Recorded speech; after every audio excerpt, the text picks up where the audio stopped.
നമസ്കാരം.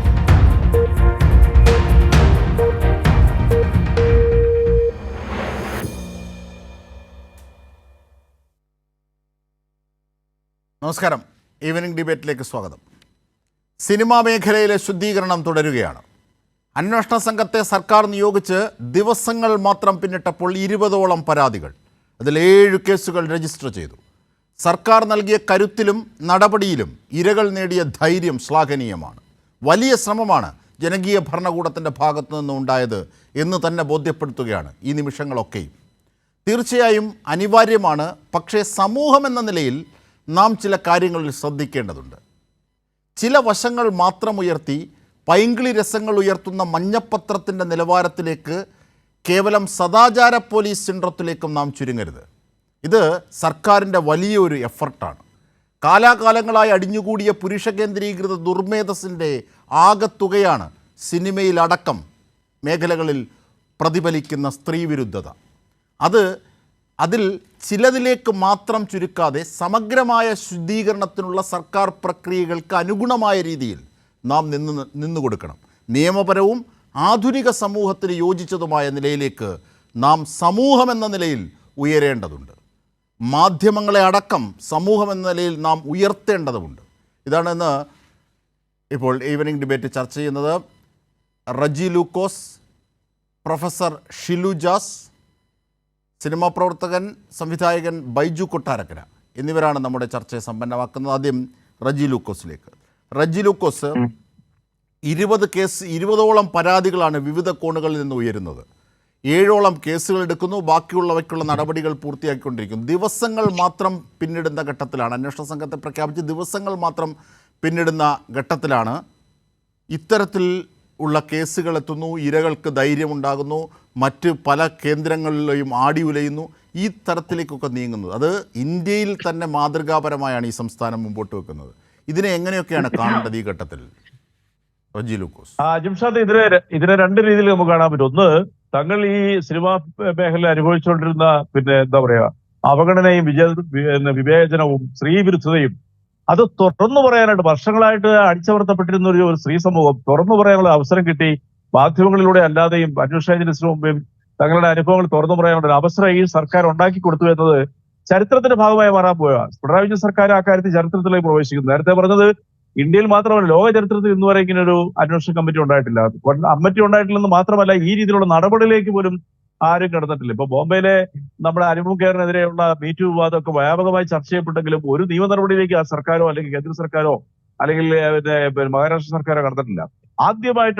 ചരിത്രത്തിൽ ആദ്യമായിട്ടാണ് ഈ ഒരു കടുത്ത വിഭാജനത്തിനെതിരെ ഒരു ഗവൺമെന്റ്, ഒരു തെരഞ്ഞെടുക്കപ്പെട്ട ഒരു ജനാധിപത്യ ഗവൺമെന്റ് വിരൽ ചൂണ്ടുന്ന നടപടി സ്വീകരിക്കുന്നു. അതിനൊക്കെ ഉപരിയായിട്ട് ഹേമ കമ്മിറ്റി റിപ്പോർട്ടിന്റെ വെളിച്ചത്തിന് ഉപരിയായിട്ട് 7 അംഗ IPS ഉദ്യോഗസ്ഥരെ, 4 വനിതകളടങ്ങുന്ന 7 അംഗ IPS ഉദ്യോഗസ്ഥരെ സ്വതന്ത്രമായി അന്വേഷിക്കാനായിട്ട് സർക്കാർ നിയോഗിച്ചു. അവർ കണ്ടെത്തിക്കൊണ്ടിരിക്കുന്ന സ്ത്രീകൾക്ക് നേരിട്ട ഭയാനകമായ വസ്തുതകൾ. ഇപ്പൊ സിദ്ദിഖിനെ കുറിച്ച് ഇപ്പൊ പുറത്തു വരുന്ന വാർത്തകൾ എന്ന് പറയുന്നത് മാസ്കറ്റ് ഹോട്ടലിൽ 2016 അദ്ദേഹം റൂം എടുത്ത് ആ നടി ആരോപിച്ച പോലെ തന്നെ അതിന്റെ തെളിവുകളുമായിട്ട് പുറത്തു വരുന്നു. അതുപോലെ തന്നെ ആലുവായിൽ നിന്നുള്ള ഒരു പുറത്തു വന്നിരിക്കുന്ന അവർ പുറത്തുവിട്ടിരിക്കുന്ന 4-5 പേരുടെ പേരുകൾ, ഇതെല്ലാം തെളിവുകൾ സഹിതം SIT ശേഖരിച്ചായിട്ട് അറിയുന്നത് ഒരു വലിയ വിപ്ലവമാണ്. മലയാള സിനിമയെ സംബന്ധിച്ചോളം ചരിത്രത്തിന്റെ ഭാഗമാണെന്ന് ഞാൻ പറയാൻ കാരണം വെച്ചാല് ഒരു ശുദ്ധീകരണത്തിന്റെ ഏതാനും ചില മാഫിയകളുടെ കയ്യിൽ നിന്നും അതിനെ മോചിപ്പിച്ച് നല്ല സർഗാത്മകതയുള്ള മഹാഭൂരിപക്ഷം വരുന്ന പ്രതിഭാശാലികൾക്ക് സ്വതന്ത്രമായിട്ട് ഇനിയും സിനിമ എടുക്കാനും ആരുടെ മുമ്പിൽ വഴങ്ങാതെ കണ്ട്, ആർക്കും കൂലി കൊടുക്കാതെ കണ്ട്, ആരുടെയും കിടക്കകൾ പങ്കുവെക്കാതെ കൊണ്ട് തന്നെ തങ്ങൾക്ക് ഇനി ഈ സിനിമയിൽ പ്രവേശിക്കുക എന്നുള്ളൊരു ധീരമായിട്ടുള്ള ഒരു മാനസികാവസ്ഥയിലേക്ക് നമ്മുടെ മലയാളി സമൂഹത്തിലെ ഈ പ്രതിഭകൾക്ക് കടക്കാൻ പറ്റിയെന്നുള്ളതാണ് ഏറ്റവും വലിയ വിജയമായിട്ട് വരുന്നത്. അതാണ് ഞാൻ പറഞ്ഞത്, ചരിത്രത്തിന്റെ ഭാഗമായിട്ട് മാറുക. ഈ ചർച്ചയിൽ ബൈജു കൊട്ടാരക്കര പങ്കെടുക്കണമെന്നുള്ളതാണ് താങ്കളുടെ അനൗൺസ്മെന്റ് എനിക്ക് മനസ്സിലാക്കാൻ പറ്റുന്നത്. ഈ ബൈജു കൊട്ടാരക്കരെ പോലെയും വിനയനെ പോലുള്ളവരൊക്കെ നേരിട്ട അവഗണനകൾ, അവർക്കെതിരെ നടത്തിയ അവഗണനകളും അവരുടെ പ്രതികരണങ്ങൾക്കൊന്നും പുല്ലുപേര് പോലും കൽപ്പിക്കാതെ കൊണ്ട് അവരെയെല്ലാം ഈ മേഖലകളിൽ നിന്നും തുടച്ചു നീക്കാനായിട്ട് ശ്രമം നടത്തിയ ഈ ഗുണ്ടാ നേതൃത്വങ്ങളെ ആ വാക്ക് ഉപയോഗിക്കുന്നതിൽ ഒരു മടിയില്ല. കാരണം അവരുടെയൊക്കെ പൊയ്മകൾ പുറത്തു വന്നു അവർക്കെതിരെ ഉള്ള ഒരു വിരൽ ചൂണ്ടിൽ ഇടതുപക്ഷ ജനാധിപത്യത്തിലുള്ള സർക്കാർ ആരെയും സംരക്ഷിക്കത്തില്ല, ഒരു സ്ത്രീവിരുദ്ധനെ സംരക്ഷിക്കത്തില്ല. അങ്ങനെ സംരക്ഷിക്കാനായിരുന്നുവെങ്കിൽ ദിലീപ് എന്ന് പറഞ്ഞ നടനെ, സിനിമയുടെ ഏറ്റവും വലിയ പവർ ഹാൻഡ്ലിംഗ് ആയിരുന്ന ദിലീപ് എന്ന് പറഞ്ഞ നടനെ ഒരു ആരോപണം കോടതിയോ പോലീസോ ആരോപണം ഉന്നയിക്കുന്നതിന് മുമ്പ് തന്നെ ആ സ്ത്രീകളുടെ കൂട്ടായ്മയും ആ നടിയും വന്ന് മുഖ്യമന്ത്രിക്ക് പരാതി കൊടുത്തപ്പോൾ അതിന്റെ വെളിച്ചത്തിൽ ജയിലിലിട്ട ഒരു സർക്കാരാണിത്. ആരെയും പറയുന്നില്ല. വലിയ ജനപ്രിയ നായനാണ് അദ്ദേഹം. അദ്ദേഹം തെറ്റ് ചെയ്തോ ശരി ചെയ്തോ എന്നൊക്കെ തെളിയിക്കേണ്ട കോടതിയാണ്. അതിലേക്കൊന്നും ഞാൻ കടക്കുന്നില്ല. പക്ഷേ നമ്മൾ മനസ്സിലാക്കേണ്ട വസ്തുത അത് തന്നെയാണ് ഈ പറയുന്ന WCC എന്ന് പറയുന്ന ഇതുപോലെ തന്നെ വേറിട്ട ശബ്ദത്തിന്റെ ഉടമകളായ ഏതാനും സ്ത്രീകൾ നടിമാർ ഒന്നിച്ചു കൂടി അവര് നടത്തിയ ആ ഒരു മുന്നേറ്റം സർക്കാർ പരിഗണിച്ച് ബഹുമാനപ്പെട്ട മുഖ്യമന്ത്രിക്ക് അവർ നൽകിയ നിവേദനം ആ നിമിഷം തന്നെ അദ്ദേഹം പരിഗണിച്ച് ഇങ്ങനെ ഒരു കമ്മിറ്റി ഫോം ചെയ്തപ്പോൾ ഈ രാജാക്കന്മാർ പ്രതീക്ഷിച്ചില്ല തങ്ങൾ വിചാരണ ചെയ്യപ്പെടും. തങ്ങൾക്ക് കോടതിക്കും ഭരണ സംവിധാനത്തിനും നിയമത്തിനും അതീതരാണ്. തങ്ങൾക്ക് എന്തും ചെയ്യാൻ തങ്ങൾ രാജാക്കന്മാരെ തങ്ങളുടെ മുകളിൽ വിരൽ ചൂണ്ടാനായിട്ട് ആർക്കും സാധിക്കത്തില്ല. തങ്ങളുടേതാണ് നിർമ്മാണവും സംവിധാനവും മറ്റ് സംഘടനകളും എല്ലാം തങ്ങളുടെ നിയന്ത്രണത്തിലാണ്. ഓച്ചാനിച്ച് നിന്നോണം. തങ്ങൾ വാഹനത്തിൽ ഇറങ്ങുമ്പോഴത്തേക്ക് കുമ്പിട്ട് സ്വീകരിച്ചോണം. മറ്റുള്ളവരൊക്കെ വെറും നമ്മളൊക്കെ ജനാധിപത്യത്തിൽ കേട്ടുകേൾവിയില്ലാത്ത പിന്നെ രാജവാഴ്ചക്കാലത്ത് പോലും തിരുവിതാംകൂർ രാജാക്കന്മാരൊക്കെ ജനാധിപത്യവാദികളായിരുന്നു. അവർ രാജകുടുംബത്തിൽ ആയിരുന്നെങ്കിൽ പോലും അത് നമ്മൾ കേൾവിയുള്ള രീതിയിലുള്ള രാജാക്കന്മാര് വിലസിയിരുന്ന ഈ അധമലോകത്തിന്റെ അത് എല്ലാവരും എനിക്ക് ആ അഭിപ്രായമില്ല. തീർച്ചയായും ഞാൻ തിരിച്ചെത്താം. താങ്കൾ ഉദ്ദേശിച്ച ഉദ്ദേശം മനസ്സിലായി റജി ലൂക്കോസ്. പ്രൊഫസർ ഷിലു ജാസ്, നോക്കൂ, ഈ സ്ത്രീ വിരുദ്ധത എന്നത് ഏതെങ്കിലും ഒരു വ്യക്തി കെട്ടിയിറക്കിയ ഒന്നല്ല. അത് സമൂഹത്തിൽ കാലാകാലങ്ങളായി ഈവൻ യൂറോപ്യൻ സമൂഹത്തിലും സ്കാൻഡിനേവിയൻ സമൂഹത്തിൽ പോലും അതിൻ്റെ ബാക്കി പത്രങ്ങൾ നിലനിൽക്കുന്നുണ്ട്. അത്രയേറെ വിശാലവും ആഴത്തിലുമുള്ള ഒരു പ്രശ്നമാണത്. അപ്പോൾ നമ്മുടെ കുടുംബത്തിൽ അടക്കമുണ്ട്. അതിലൊരു വ്യക്തിയോ ഒരു താരമോ അല്ലെങ്കിൽ ഒന്നോ രണ്ടോ താരങ്ങളോ ഒന്നുമല്ല പ്രശ്നം എന്നാണ് എനിക്ക് തോന്നുന്നത്. എൻ്റെ കാരണം അങ്ങനെ പ്രശ്നക്കാരാണെങ്കിൽ നമ്മുടെ കുടുംബങ്ങളിലെ അച്ഛന്മാർ കാരണവന്മാരൊക്കെ പ്രശ്നക്കാരാകേണ്ടി വരും. വ്യക്തികളല്ല, സമൂഹത്തെ സമൂഹമായി നിന്ന് കാണുകയും ആ തിന്മയെ തുളച്ചു നീക്കുന്നതിനുള്ള എഫർട്ട് നാം എടുക്കുകയും ചെയ്യണം. ഇവിടെ സിനിമാ മേഖലയിൽ ഇത്തരത്തിലൊരു എഫർട്ട് എടുക്കുന്നു. പക്ഷേ നമ്മൾ അതിൻ്റെ ഗൗരവത്തെ യഥാർത്ഥത്തിൽ ആ അർത്ഥത്തിൽ കാണുന്നുണ്ടോ? സർക്കാർ മുമ്പോട്ട് വെച്ചൊരു സംവിധാനത്തെ കേവലം ചില സദാചാര പോലീസിങ്, അതുമായി ബന്ധപ്പെട്ട മഞ്ഞപ്പത്രങ്ങളിലെ പൈങ്കിളി വാർത്തകൾ എന്നതിലേക്ക് ഒതുങ്ങുകയാണ്. ഇവിടെ ഉണ്ടാകുന്ന സ്ത്രീ പ്രശ്നങ്ങളെ ആ അർത്ഥത്തിൽ കണ്ട് നേരിടാനുള്ള സമഗ്രത ഇതിന് നൽകേണ്ടത്, ഊർജ്ജം നൽകേണ്ടത് സമൂഹം എന്ന നിലയിൽ നമ്മളല്ലേ? മാത്രമല്ല, ആരാൻ്റെ അമ്മയ്ക്ക് പ്രാന്ത് പിടിച്ചാൽ കാണാൻ നല്ല ചേലെന്ന് പറയുന്നത് പോലെ ഓരോ മേഖലയിലുള്ളവർ സിനിമയെ നോക്കി ചിരിക്കുകയാണ്. എല്ലാ മേഖലയിലും ഈ സ്ത്രീ വിരുദ്ധതയുണ്ട്. ഷിലു ജാസ്.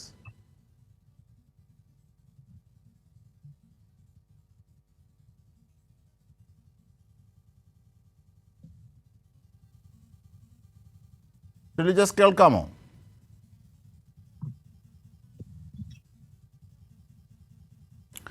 തീർച്ചയായും അത് നമുക്ക് ഇതിലേക്ക് എത്താം. എന്തോ സാങ്കേതിക തടസ്സം പിണഞ്ഞു എന്ന് തോന്നുന്നു. റജി ലൂക്കോസിലേക്ക് തന്നെ പോയാൽ, റജി ലൂക്കോസ്, ഇവിടെ ഏറ്റവും പ്രധാനപ്പെട്ടതും ഗൗരവമായി കാണേണ്ടത് ഇപ്പോൾ സർക്കാർ നൽകുന്ന ഒരു ധൈര്യത്തിൽ രൂപം കൊള്ളുന്ന ഇരകളുടെ, അല്ലെങ്കിൽ സർക്കാർ നൽകുന്ന ഒരു കരുത്തിൽ രൂപം കൊള്ളുന്ന ഇരകളുടെ ധൈര്യമാണ്. അത് മാതൃകാപരമാണ്. മറ്റ് സംസ്ഥാനങ്ങളെ അപേക്ഷിച്ച് മാതൃകാപരമാണ്. ഇപ്പോൾ ഒന്നോ രണ്ടോ കേസുകൾ മാത്രം ചൂണ്ടിക്കാണിച്ചോ അല്ലെങ്കിൽ ചില കോണുകളിലേക്ക് മാത്രം വിരൽ ചൂണ്ടിയിട്ടോ അല്ല, ഇതിനെ ഒരു സമഗ്ര അർത്ഥത്തിൽ കാണേണ്ടത് നമ്മുടെയൊക്കെ ഉത്തരവാദിത്തമല്ലേ? കാരണം സർക്കാർ എന്ന നിലയിൽ അവരൊരു ഒരു ഒരു ഒരു പുഷ് മുമ്പോട്ട് വെച്ചു. അങ്ങനെ മാത്രമേ ഒരു ജനകീയ ഭരണകൂടത്തിന് ചെയ്യാനാകൂ. അല്ലാതെ പോയിട്ട് സിനിമാ സ്റ്റൈലിൽ സുരേഷ് ഗോപി ചിത്രത്തിൽ കാണിക്കുന്ന പോലെ കാണിക്കാൻ ആർക്കും കഴിയില്ല. ആ സുരേഷ് ഗോപി തന്നെ നേരിട്ട് കാണിക്കുന്നത് നമ്മൾ കാണുന്നതാണല്ലോ. അപ്പോൾ റജി ലൂക്കോസ്, എങ്ങനെയാണ് ഇതിനെയൊക്കെ കാണേണ്ടത് ഇത്തിരി പക്വതയോടുകൂടി? നല്ലൊരു നിരീക്ഷണമാണ് അജിം ഷാ നടത്തിയത്. ഒരു സർക്കാരിനെ സംബന്ധിച്ചുള്ള നിയമസംഹിത ചലിപ്പിച്ച് അധാർമികമായിട്ട് നിയമവിരുദ്ധമായ പ്രവർത്തികളുണ്ട് അതിനൊരു നടപടി സ്വീകരിക്കാൻ മാത്രം ഒരു ഗവൺമെന്റിന് സാധിക്കത്തുള്ളൂ. ബാക്കി കാര്യങ്ങളൊക്കെ ജനങ്ങളാണ് തീരുമാനിക്കുന്നത്. ജനങ്ങളാണ് അതിന് തിരുത്തൽ ശക്തിയായിട്ട് വരുന്നത്. എനിക്ക് തോന്നുന്നു കേരളത്തിലെ ജനങ്ങളിൽ, ഞാനിപ്പോൾ സംസാരിക്കുന്ന സമൂഹത്തിലെ വിവിധ ഘട്ടത്തിൽപ്പെട്ട ജനങ്ങള് ഒരു 99% ഈ സർക്കാർ നടപടി സ്വാഗതം ചെയ്യുക. കാരണം അവരുടെ മുമ്പിൽ ഏറ്റവും വലിയ വിനോദ ഉപാധിയായിരുന്ന സിനിമയ്ക്ക് പിന്നിൽ ഇത്തരം ചില അധാർമിക ശക്തികൾ ഉണ്ടായിരുന്നല്ലോ എന്നത് അവർ ആരാധിച്ചിരുന്ന, അല്ലെ അവർ വളരെയധികം സ്നേഹിച്ചിരുന്ന ഈ താരങ്ങളുടെയും സംവിധാനങ്ങളുടെയൊക്കെ ചരിത്രം ഇതാണല്ലോ എന്ന് കേട്ടപ്പോൾ അത് പുറത്തു കൊണ്ടുവരാനായിട്ടുള്ള ചങ്കൂറ്റം കാണിച്ചൊരു ഗവൺമെന്റിനെ അവർ വാനോട്, ഞാനൊരു CPM പ്രവർത്തകനായിട്ട് മാത്രം പറയുന്നത്, നിഷ്പക്ഷമായിട്ട് പറയാം, കേരളത്തിലെ ജനങ്ങൾ ഇതിനെ സ്വാഗതം ചെയ്യും. അതിന്റെ പ്രതികരണങ്ങളാണ് മാധ്യമങ്ങളിലൂടെ നമ്മൾ കണ്ടുകൊണ്ടിരിക്കുന്നത്. സോഷ്യൽ മീഡിയ ഒക്കെ തുറന്നു കഴിഞ്ഞാൽ ഇവരെയൊക്കെ വിചാരണ ചെയ്യപ്പെടുന്നു. കാരണം കേരളത്തിലെ എല്ലാ ഒരു രാഷ്ട്രീയക്കാരും നോക്കൂ, സോഷ്യൽ ഓഡിറ്റിങ്ങിന് ഓരോ നിമിഷം അവർ വിധേയരായിക്കൊണ്ടിരിക്കുക. അവർക്കൊരു അധാർമികത കാണിച്ചാൽ അവരുടെ രാഷ്ട്രീയ ഭാവി പോവും. ജനങ്ങൾ വിരലിച്ചുകൊണ്ട്. പക്ഷെ ഇവർക്ക് അത് പറ്റത്തില്ല. ഇവരെവിടെയോ റജി ലൂക്കോസ്, ഞാൻ തിരിച്ചെത്താം ശ്രീ റജി ലൂക്കോസിലേക്ക് തന്നെ. റജി ലൂക്കോസ്, നോക്കൂ, ഇതിനെ നമുക്ക് ഒരു പ്രത്യേക ദിശയിൽ കാണേണ്ടതുണ്ട് ഈ വിഷയത്തെ. കാരണം ഇത് കേവലം ഒന്നോ രണ്ടോ മേഖലകളിൽ വരുന്ന വിഷയമല്ല. അപ്പോൾ താങ്കൾ ഒരു സിനിമാ പ്രവർത്തകനായിരുന്നു പണ്ട്, താങ്കൾ തന്നെ അത് പറഞ്ഞു കേട്ടിട്ടുണ്ട്. അപ്പോൾ എല്ലാ കാലങ്ങളിലും ഇത്തരത്തിൽ ഇപ്പോൾ 70കളിലൊക്കെ മലയാറ്റൂരിൻ്റെ പേരിൽ മലയാറ്റൂർ കമ്മിറ്റി വെച്ചിട്ടുണ്ട് സർക്കാർ.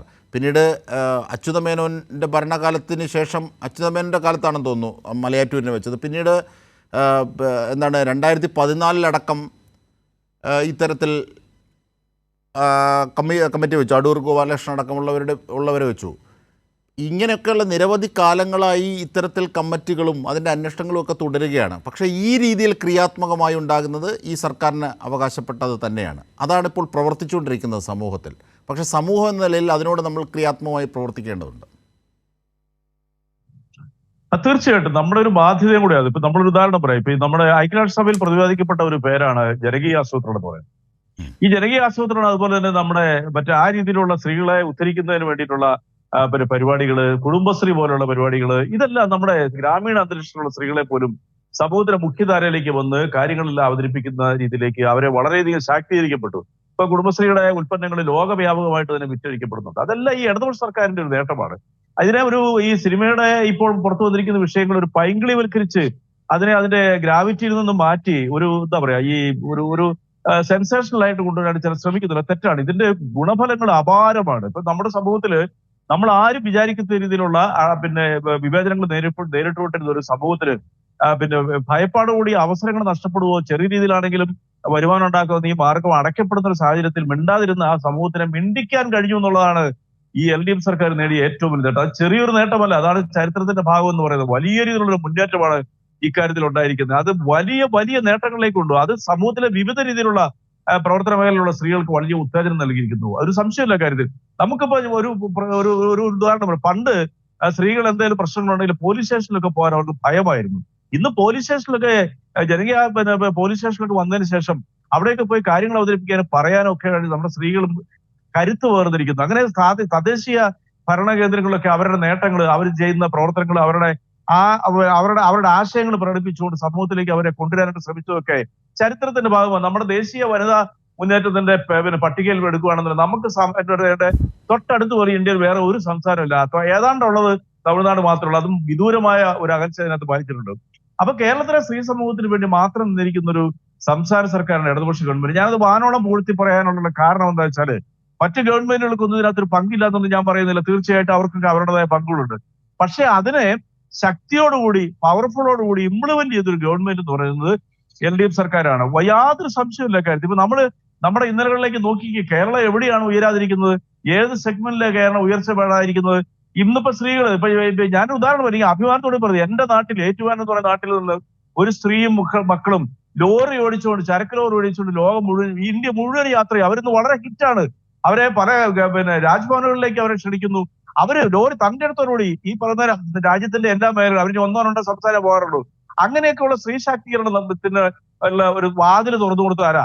തങ്ങൾക്കും ഇതാകാം, തങ്ങൾക്കും പുരുഷനൊപ്പം എത്താം എന്നുള്ള ഒരു പ്രതീതി അവർ ജനിപ്പിച്ച ആ ഒരു ഉത്തേജനം അവർക്ക് നൽകിയത് തീർച്ചയായിട്ടും ഇടതുപക്ഷ ഗവൺമെന്റിന് ഒരു വലിയ പങ്കുണ്ട്. ആ ഗവൺമെന്റ് ഇച്ഛാശക്തിയാണ് ഈ പറയുന്ന ഹേമ കമ്മിറ്റി എന്ന് പറയുന്നത്. അപ്പൊ അതുകൊണ്ട് സിനിമാ മേഖലയിൽ വന്നിരിക്കുന്ന ഈ ഒരു ശുദ്ധീകരണം, ഈ എന്താ ഇതൊരു റീബിൽഡ് ആയിട്ട് കണക്കാണ്. റീബിൽഡ് കേരള പോലെ റീബിൽഡ് സിനിമ എന്ന് പറയുന്നത്. സിനിമയിലുള്ള എല്ലാവരും മോശക്കാരത്തില്ല, എനിക്ക് വ്യക്തമായിട്ട്. ഞാൻ സിനിമയുടെ വലിയ നിർമ്മാണ മേഖലകളിൽ ഞാൻ പ്രവർത്തിച്ചിട്ടുള്ള പങ്കാളിയല്ല, ഞാൻ പ്രവർത്തിച്ചിട്ടുണ്ട്. വിതരണത്തിൽ ഞാൻ പ്രവർത്തിച്ചിട്ടുള്ള. അപ്പൊ അതുകൊണ്ട് നമുക്കറിയാൻ പറ്റും. പക്ഷെ അന്നത്തെ സിനിമ എന്ന് പറഞ്ഞാൽ അന്ന് നിർമ്മാതാവും സംവിധായകനും ഒക്കെ ഉള്ള കാലഘട്ടമായിരുന്നു. അവരായിരുന്നു ആദ്യം വരുന്നത്. ആരുടെ സിനിമയാണ്? ഐ വി ശശിയുടെ സിനിമയാണ്, അല്ലെ ജോഷിയുടെ സിനിമയാണ്, അല്ലെങ്കിൽ അന്തരിച്ച മോഹന്റെ സിനിമയാണെന്നാണ് പറയുന്നത്. ഇന്നിപ്പം ഈ രണ്ട് വിഭാഗക്കാർ മലയാള സിനിമയെ കേട്ടുകളി പോലും. നിങ്ങൾ ഏതെങ്കിലും ഒരു സംവിധായകന്റെ പ്രൊഡ്യൂസറുടെ പേരിൽ ഒരു സിനിമ ഇത് കാണാറുണ്ടോ? പ്രൊഫസർ ഷിലു ജാസ് കൂടി ചേരുകയാണ് ഒരിക്കൽ കൂടി. ഷിലു ജാസ്, ഈ സ്ത്രീ വിരുദ്ധത ഇല്ലാതാക്കുകയാണല്ലോ ഇതിലെ ശ്രമം എന്ന് പറയുന്നത്. അതിന് സിനിമാ മേഖലയിൽ ക്രിയാത്മകമായൊരു ശ്രമം നടന്നു. ഇനിയിപ്പോൾ ഏതർത്ഥത്തിലാണ് അതിനെ നാം കാണേണ്ടത്, അതിനോട് പ്രതികരിക്കേണ്ടത് എന്നതുണ്ട്. അത് കുറെ കൂടി പക്വമായൊരു സമൂഹം എന്ന നിലയിൽ. ഞാൻ പറയുന്നത് ക്ലിയർ ആണല്ലോ അല്ലെ? അതെ അതെ, ക്ലിയർ ആണ്. ഓഡിബിൾ ആണല്ലോ? അതെ, ഓഡിബിൾ ആണ്. ഇപ്പൊ ഒരു സമൂഹശാസ്ത്ര അധ്യാപിക എന്ന നിലയിൽ സത്യത്തിൽ ഈ ഹേമ കമ്മിറ്റി റിപ്പോർട്ട് പുറത്തു വന്ന സമയത്ത് അതിന്റെ ഒരു തുടർ വ്യവഹാരങ്ങൾ കാണുന്ന സമയത്ത് അല്ലെങ്കിൽ പലതരത്തിലുള്ള വെളിപ്പെടുത്തലുകൾ കാണുന്ന സമയത്ത് തീർച്ചയായും ഞങ്ങളെ പോലുള്ള ആളുകൾ, പ്രത്യേകിച്ചും സ്വയം ഫെമിനിസ്റ്റുകളാണെന്ന് വിശ്വസിക്കുന്ന അല്ലെങ്കിൽ ഒരു ഫെമിനിസ്റ്റ് ആവാൻ ആഗ്രഹിക്കുന്ന വ്യക്തികൾ എന്ന നിലയിൽ ഞങ്ങളെ സംബന്ധിച്ചിടത്തോളം വളരെയധികം അഭിമാനത്തോടു കൂടെ കാണുന്ന ഒരു നീക്കം തന്നെയാണ് ഹേമ കമ്മിറ്റി റിപ്പോർട്ട്. പ്രത്യേകിച്ചും സമൂഹത്തിലെ സ്ത്രീകളടക്കമുള്ള പാർശ്വവൽകൃതരായ ആളുകളെ ഗൗനിക്കുന്നുണ്ട് എന്ന് കൃത്യമായിട്ട് സൂചിപ്പിച്ചുകൊണ്ട് തന്നെയാണ് ഹേമ കമ്മിറ്റി റിപ്പോർട്ടും അതിനോടനുബന്ധിച്ചിട്ടുള്ള ചർച്ചകളും പുറത്തു വന്നുകൊണ്ടിരിക്കുന്നത്. പ്രത്യേകിച്ചും സമൂഹത്തിൽ നിലനിൽക്കുന്ന ഡിസ്ക്രിമിനേഷൻ, ജസ്റ്റിസ്, സിസ്റ്റമിക് ആയിട്ടുള്ള ഇൻഇക്വാലിറ്റീസ്, സോഷ്യൽ ഡിസ്പാരിറ്റി എന്നിവയെല്ലാം കൃത്യമായിട്ട് തന്നെ അഡ്രസ്സ് ചെയ്തുകൊണ്ട് തന്നെയാണ് ഈ കമ്മിറ്റി റിപ്പോർട്ട് മുന്നോട്ട് വന്നിരിക്കുന്നതും അതിന്റെ തുടർ വ്യവഹാരങ്ങളും അനുരണനങ്ങളും എല്ലാം വളരെ പോസിറ്റീവായിട്ട് തന്നെയാണ് ഞങ്ങളെ പോലുള്ള ആളുകൾ സ്വാഗതം ചെയ്യുന്നത്. അതേസമയം തന്നെ അത് സമൂഹത്തിൽ ഉണ്ടാക്കുന്ന മറ്റു തരത്തിലുള്ള ഇമ്പാക്ട് എന്താന്ന് കൂടെ നമ്മൾ അന്വേഷിക്കേണ്ടതുണ്ട്. ഒരു ഗവേണിംഗ് ബോഡി എന്ന നിലയിൽ നമ്മുടെ സ്റ്റേറ്റിന്റെ ഒരു വിജയമായിട്ട് തന്നെയാണ് ഇതിനെ കാണാൻ സാധിക്കുക. പക്ഷെ അതേസമയം ഇത് പബ്ലിക്കിന്റെ ഒരു പബ്ലിക് ട്രസ്റ്റിൽ എത്രമാത്രം സ്വാധീനിക്കപ്പെടുന്നുണ്ട് എന്നുള്ളത് വളരെ ക്രിട്ടിക്കലായിട്ട് നമ്മൾ അനലൈസ് ചെയ്യേണ്ട ഒരു കാര്യമാണ്. അതായത് ഒരു ഇൻസ്റ്റിറ്റ്യൂഷന് മുകളിൽ, അത് സിനിമ ആയിക്കോട്ടെ, ഏതൊരു ഇൻസ്റ്റിറ്റ്യൂഷൻ ആയിക്കോട്ടെ, മനുഷ്യനിർമ്മിതമായിട്ടുള്ള ഏതൊരു സ്ഥാപനത്തിന്റെയും മുകളിലുള്ള പബ്ലിക് ട്രസ്റ്റ് എങ്ങനെയാണ് ഫങ്ഷൻ ചെയ്യുന്നത് എന്നുള്ളത് കൂടെ നമ്മൾ ഇതിനോട് കൂടെ ചേർത്ത് വായിക്കേണ്ടതുണ്ട്. അപ്പൊ നമ്മൾ വളരെ സത്യസന്ധമായിട്ടുള്ള, വളരെ സിൻസിയർ ആയിട്ടുള്ള ഫാക്ടുകളാണ് പറയുന്നതെങ്കിൽ ഇത് തീർച്ചയായും പോസിറ്റീവ് ആയിട്ടുള്ള ഒരു പരിസമാപ്തിയിലേക്ക് തന്നെയാണ് പോകുന്നത്. പക്ഷേ ഒരു ഇനഡിക്കേറ്റ് ആയിട്ടുള്ള, ബയാസ്ഡ് ആയിട്ടുള്ള ഒരു റിപ്പോർട്ടിംഗ് രീതിയാണ് ഇതിന്റെ പുറത്ത് വരുന്നതെങ്കിൽ, പ്രത്യേകിച്ചും ഇത് വളരെ ഒരു സിനിസിസം അല്ലെങ്കിൽ ഒരു തരത്തിലുള്ള വിശ്വാസമില്ലായ്മ, ആളുകൾക്ക് ഒന്നിലും വിശ്വാസമില്ലാത്ത ഒരു അവസ്ഥയിലേക്ക്, അല്ലെങ്കിൽ ഒരു തരം സ്കെപ്റ്റിസിസം, ഒരു സംശയ രോഗികളായിട്ട് ആളുകളെ മാറ്റും. കാരണം വെച്ചാൽ ഞാൻ ഒന്നിലും വിശ്വാസമില്ല, ഒരു സിസ്റ്റത്തിലും വിശ്വാസമില്ല, ഒരു ഇൻസ്റ്റിറ്റ്യൂഷനിലും വിശ്വാസമില്ല എന്ന രീതിയിൽ വളരെ ഹോപ്പ്ലെസ് ആയിട്ടുള്ള ഒരു അവസ്ഥയിലേക്ക് പബ്ലിക് മാറാൻ സാധ്യതയുണ്ട്. അപ്പൊ ഇതില് മാധ്യമ പ്രവർത്തകരുടെ റോള് വളരെ വലുതാണെന്നാണ് ഞാൻ വിചാരിക്കുന്നത്. പ്രത്യേകിച്ചും ദൃശ്യമാധ്യമ രംഗത്തുള്ളവരുടെ റോള്. അപ്പൊ നമുക്കൊരു വാർത്ത, ഇപ്പൊ ഞാനൊക്കെ ഒരു ദൃശ്യമാധ്യമ പ്രവർത്തകയായിരുന്ന കാലത്ത് എനിക്കറിയാം ഞാൻ അനുഭവിച്ച പ്രഷർ എന്താണെന്നറിയാം.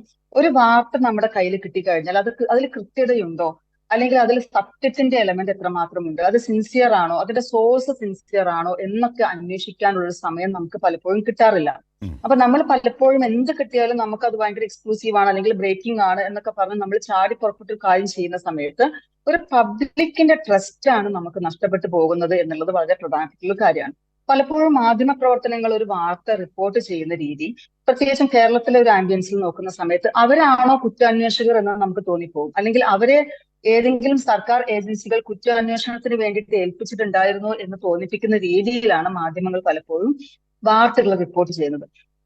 ഒരുപക്ഷെ പ്രിന്റ് മീഡിയക്ക് ഇത്തരത്തിലുള്ള അബദ്ധങ്ങൾക്കുള്ള സാധ്യത തുലവും കുറവാണ്. കാരണം വെച്ചാൽ അവർക്ക് ഒരു വാർത്തയെ വെരിഫൈ ചെയ്യാനുള്ള ഒരു ദിവസത്തെ സമയമെങ്കിലും ഉണ്ട്. അപ്പൊ ഇതില് ദൃശ്യ മാധ്യമ പ്രവർത്തകർ അല്ലെങ്കിൽ ദൃശ്യ മാധ്യമം എന്ന നിലയിൽ ഓരോ മാധ്യമത്തിനും കൃത്യമായിട്ടുള്ള ഒരു പങ്കുണ്ട്. എന്താണ് യഥാർത്ഥത്തിൽ ഇതിന്റെ പിറകിൽ സംഭവിക്കുന്നത്, അല്ലെങ്കിൽ ഈ പറയുന്ന ആരോപണങ്ങളിൽ ഏതെല്ലാമാണ് സത്യസന്ധമായത്, ഏതെല്ലാമാണ് ഫ്രോഡ്, ഫേക്ക് ആയത് എന്ന് തിരിച്ചറിഞ്ഞിട്ട് ഒരു സംയോജിതമായിട്ടുള്ള ഇടപെടൽ റിപ്പോർട്ടിംഗ് രീതിയിൽ സ്വീകരിക്കണം എന്നാണ് എൻ്റെ ഒരു വ്യക്തിപരമായിട്ടുള്ള ഒരു റിക്വസ്റ്റ് എന്ന് തന്നെ പറയാം. തീർച്ചയായും. കാരണം അല്ലെങ്കിൽ ഇത് ചക്കിന് വെച്ചത് കൊക്കിന് കൊള്ളുന്നത് പോലെയാണ്, കൂടുതൽ സ്ത്രീ വിരുദ്ധമായി മാറും. കാരണം ഈ മേഖലയിലേക്ക് സ്ത്രീകൾ കടന്നു വരുന്നത് ഇല്ലാതാകുന്ന ഒരു സാമൂഹിക പശ്ചാത്തലം സംജാതമാകും, അല്ലേ ഷിലുജാസ്? തീർച്ചയായിട്ടും. ഇന്നലെ എൻ്റെ ഒരു സുഹൃത്ത് സിനിമാ മേഖലയിൽ വർക്ക് ചെയ്യുന്ന ഒരു ആർട്ടിസ്റ്റ് എന്നെ വിളിച്ചിട്ട് കരഞ്ഞുകൊണ്ടാണ് അവൻ അവന്റെ സങ്കടം പറഞ്ഞത്. അവൻ പറഞ്ഞ എന്താന്ന് വെച്ചാല്, ഈ സിനിമാ രംഗത്ത് നിങ്ങൾ ഈ പറയുന്ന വൻമരങ്ങളും പിന്നെ താരങ്ങളും മാത്രമല്ല ഉള്ളത്. സിനിമ എന്ന് പറയുന്ന ഇൻഡസ്ട്രിയെ ഡിപ്പെൻഡ് ചെയ്ത് ജീവിക്കുന്ന ഒരുപാട് ആർട്ടിസ്റ്റുകളുണ്ട്. അതിൽ പല ആർട്ടിസ്റ്റുകൾ, മെജോറിറ്റി ആർട്ടിസ്റ്റുകൾ ഡൗൺ ടു എർത്ത് ആയിട്ടുള്ള, അല്ലെങ്കിൽ വളരെ കഷ്ടപ്പെട്ട് ഒരുപാട് കോഴ്സുകളൊക്കെ പഠിച്ച് വളരെ ആഗ്രഹത്തോടൊക്കെ സിനിമാ രംഗത്തേക്ക് എത്തിയിട്ടുള്ള ആളുകളാണ്. അവർ മാന്യമായിട്ട് തന്നെ കലാരംഗത്ത് ശോഭിക്കാനും അവരുടെ കഴിവ് കൊണ്ട് ശോഭിക്കാനൊക്കെ ആഗ്രഹിക്കുന്ന ആളുകളാണ്. പക്ഷെ അവരുടെ തുടർ ജീവിതത്തിനെ തന്നെ ബാധിക്കുന്ന രീതിയിൽ, അവരുടെ വ്യക്തി ജീവിതത്തിനെയും കുടുംബജീവിതത്തിനെയും സമൂഹ ജീവിതത്തിനെയും ഒക്കെയും നശിപ്പിക്കുന്ന രീതിയിൽ, അല്ലെങ്കിൽ അതിനെ ബാധിക്കുന്ന രീതിയിൽ വളരെ അപഹാസ്യരായിക്കൊണ്ട്, വളരെ പരിഹാസ്യരായി, ഓ നീ സിനിമാ ഫീൽഡിലാണോ, എന്നാൽ പിന്നെ വേറൊന്നും നോക്കണ്ട, നീയൊക്കെ ഇങ്ങനെയൊക്കെ തന്നെ ആയിരിക്കും അല്ലെ ഇവിടേക്ക് എത്തിയത്, അല്ലെങ്കിൽ നിനക്ക് വേറെ എന്തെങ്കിലും പണിക്ക് പോയിക്കൂടെടോ, നീ എന്തിനാണ് ഈ സിനിമയിൽ പോയിട്ടുണ്ടായിരുന്നത്, നിനക്ക് നല്ല വിദ്യാഭ്യാസം ഉണ്ടല്ലോ എന്നൊക്കെ ചോദിക്കുന്ന രീതിയിലുള്ള കമന്റുകൾ അവർക്ക് വരുന്ന സമയത്ത് അവർക്ക് ഭയങ്കര വിഷമമുണ്ട്. അപ്പൊ അവർ പറയുന്നത് എന്താ വെച്ചാൽ, അറ്റ്ലീസ്റ്റ് നിങ്ങൾ റിപ്പോർട്ടർമാര്, ദൃശ്യമാധ്യമ രംഗത്തുള്ള റിപ്പോർട്ടർ ഒരു ചോദ്യം ചോദിക്കുമ്പോൾ ആ റിപ്പോർട്ടറെയും കൂടെ ക്യാമറ ഫോക്കസ് ചെയ്യണം എന്നാണ് അവർ പറയുന്നത്. കാരണം ആരാണ് ചോദ്യം ചോദിക്കുന്നത്, ആ ചോദ്യം ചോദിക്കുന്ന ആളുടെ റിലയബിലിറ്റി എന്താണ്, അയാൾ ഏത് ചാനലിനെയാണ്, ഏത് പത്രത്തിനെയാണ് റെപ്രസെന്റ് ചെയ്യുന്നത്, അയാളുടെ ചോദ്യത്തിന്റെ കഴമ്പ് എന്താണ് എന്ന് ഓഡിയൻസിന് മനസ്സിലാവുന്ന രീതിയിൽ ആ റിപ്പോർട്ടറെയും കൂടെ നമ്മളുടെ ക്യാമറ ഫോക്കസ് ചെയ്താൽ മാത്രമേ ഇതിന്റെ എല്ലാം ഒതന്റിസിറ്റി തീർച്ചയായും അത് വലിയൊരു നിർദ്ദേശമാണ്. ഞാൻ അതിലേക്ക് എത്താം. കാരണം എല്ലാം സ്വയം വിമർശനത്തിൻ്റെയും അടക്കം എല്ലാം പരിധികളിലേക്ക് എല്ലാം തെരുവിലേക്ക് നിരക്കപ്പെടട്ടെ. സ്വാമി വിവേകാനന്ദൻ പറഞ്ഞതുപോലെ അറിവുകൾ വാടിയെറിയൂ റോഡിലേക്ക്, ആരെങ്കിലുമൊക്കെ പെറുക്കിയെടുക്കട്ടെ എന്ന് പറഞ്ഞതുപോലെ നമുക്ക് മാധ്യമമേഖലയെന്നല്ല സിനിമാ മേഖലയെന്നല്ല എല്ലാം ഇങ്ങനെ സ്വയം വിമർശനത്തിൻ്റെ വലിയ രീതിയിൽ, പക്ഷേ അരാജകത്വം ഉണ്ടാകാതെ നോക്കുകയും വേണം. അതിൻ്റെ ഇടയിലൂടെയാണ് ഇത് സഞ്ചരിക്കേണ്ടത്. അതൊരു വലിയ ധൈഷണിക പ്രശ്നം കൂടി ഇതിൻ്റെ പിന്നിലുണ്ട്, അത് നിസ്സാരമല്ല. അതാണ് ഷില്ലു ജാസ് അഡ്രസ്സ് ചെയ്തത്.